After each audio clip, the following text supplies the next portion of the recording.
النهارده حكايه من ال 400 حكايه اللي في كتاب، وعايزه الكاش. خش عليا بالهايف. اديني في الهايف وانا احبك يا ننس. هتقابل صاحبك اللي مات له عزيز،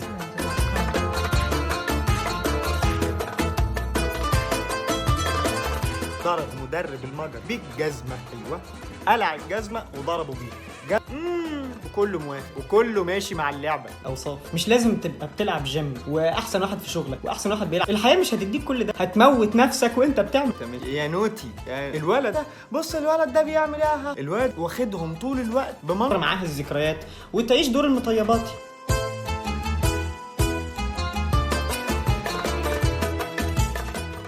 مصمصة الشفايف تشتغل. تركته، رحت الجنينه، فسحته، كلته، لقيته الراجل بتاع غزل البنات، جبته غزل البنات، لقيته الراجل بتاع عصير، جبته. والناس مش عارفه عن السيده زينب غير مسجد السيده زينب اللي في ميدان السيده. كتير من الناس مش عارفه هي مين.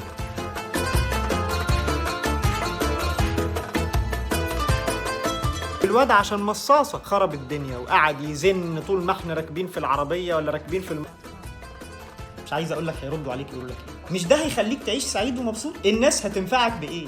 اوعى انت اتهبلت ولا ايه؟ فيليبا بيري في كتاب ذا بوك. بالراحه على نفسك شويه يا عم، وبالراحه علينا. مش لازم تبقى انت دايما اللي صح، عادي يعني مشيها. تشارلز دوي صاحبنا احمد وحيد بعت لي كتاب اسمه قوه العادات. حبيبي يا عم احمد، ممكن يخسروا ولا حتى مشجعين الاوروجواي تخيلوا ان هم اصلا هيفوتوا.